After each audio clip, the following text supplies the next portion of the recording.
Prince Harry actually went to Afghanistan. He stepped up for his country, unlike the President of the United States. So I think that comment is really glib and really inappropriate. Don't compare him to I honestly wasn't expecting this debate to go in this direction. One comment completely changed the atmosphere, and from that point on, things just kept getting more heated. Let's get into it. Take a look at how this all unfolded, and Carla then we'll Sands, talk about it who is afterwards. a Trump supporter and former US ambassador to Denmark in his first term. Good evening to you. Donald Trump said, just to repeat his words, Donald Trump speaking of NATO allies, including Britain, they'll say they sent some troops to Afghanistan, and they did. They stayed a little back, a little off the front lines. That's just not true, is it? Well, so President Trump is dealing with a lot of issues. They're global issues. He totally respects the troops and their sacrifices. And I will just say the UK and the Danes were shoulder to shoulder with American troops. But what he is looking at is the whole of NATO and its effectiveness and also its contributions when we were in the Afghanistan war. And I do have to say the majority of those NATO allies had caveats. Think of Germany or Italy. One was in, defense only, and one was sort of support. And there are many other countries that were not willing to go shoulder to shoulder. So he's looking at the big picture, not singling out the brave UK troops. And I've met those veterans. They are wonderful people in the UK, in Denmark. But if I could, I think he is looking at strengthening NATO. And when he talks about that, he talks about it in a way that the U.S. troops. But with respect, Carla, Carla, that isn't what he was talking about. He was talking about what happened in Afghanistan, and he said, and this is why this has caused such upset here and around the world, amongst veterans and families of those who died.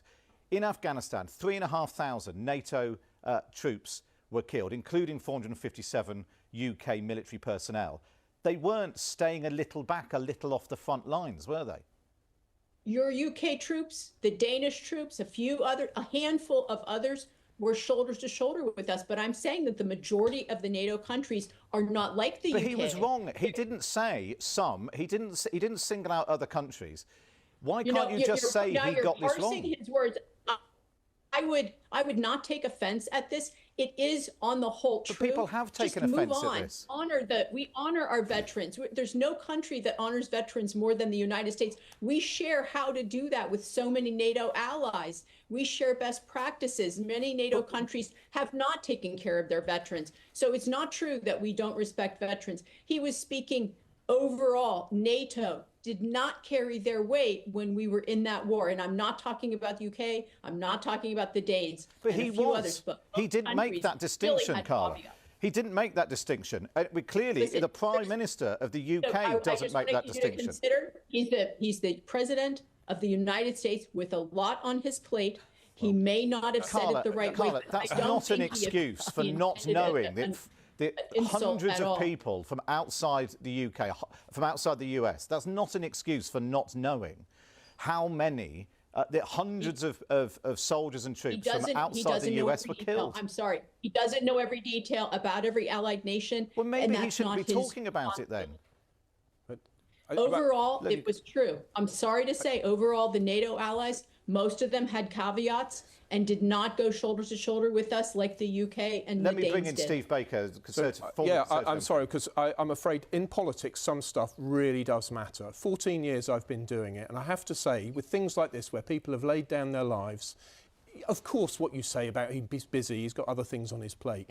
But I've spoken to members of Special Forces today and others who served in Afghanistan. He has caused the gravest offence to them because they've lost friends in appalling circumstances, put their own lives on the line, seen people blown up on mines, and he has said to them that what they did didn't count. And the scale of the offence and the collapse... I just want to interrupt I'm sorry, for a second. it's absolutely no good interrupting to say it's not true. I am telling you categorically, he has deeply offended our Special Forces, our soldiers and others. He should apologise and he should honour the fallen. Excuse me. We honour them, and I will just say this. If you look at President Trump and every other U.S. president in your lifetime, you will not find one who honors our military more and wants to stop the killing in the world. He has achieved so many ceasefires, and he's looking to end this war with Ukraine and Russia. No other world leader was attempting to do this until Donald Trump was elected president of the U.S. starting in January a year ago. It's true. His words speak for themselves. They have been heard with great weight, and they've caused huge offence.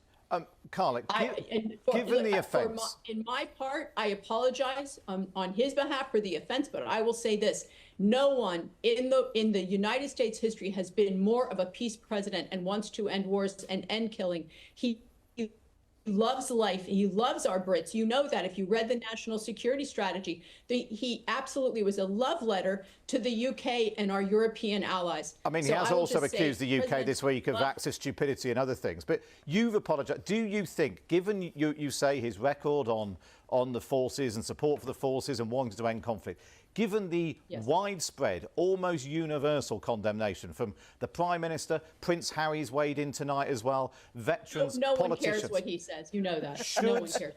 Well, quite a lot of people currently agree with him, it seems. Excuse me, he actually fought, unlike President Trump. Prince Harry actually went to Afghanistan.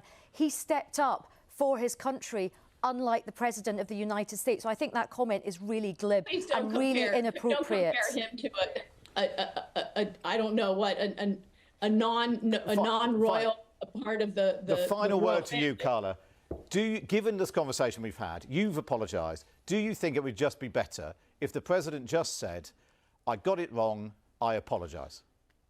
I don't speak for President Trump. I'm just asking your opinion. Would it be better? Would it draw a line under this? And I am sorry that people took offence and that they assumed that it was about the UK, and I'm sure it was not. And he does not know about the UK and Danish sacrifices because he is looking at the globe. He does not drill down on these details like you and I might. He just, the capacity to look at the world and bring peace to 8 different conflicts, that says a lot about this man and his love for life and his love for our military and saving young men. Carla, good to speak to you. Thank you for joining us this evening. Nice to speak with you. So then if that's the case... At the end of the day, this isn't really about whether you support Donald Trump or whether you don't. It's about whether leaders should be held accountable for what they say, especially when those words touch on people who've risked or even lost their lives. If a comment genuinely misses the mark, defending it at all costs doesn't make it any better. Sometimes the strongest thing you can do is simply acknowledge it, own it, and move on. But that's my view. I'm much more interested in hearing yours. Do you think the criticism here was justified, or do you think Trump's comments have been taken out of context? Let me know what you think in the comments.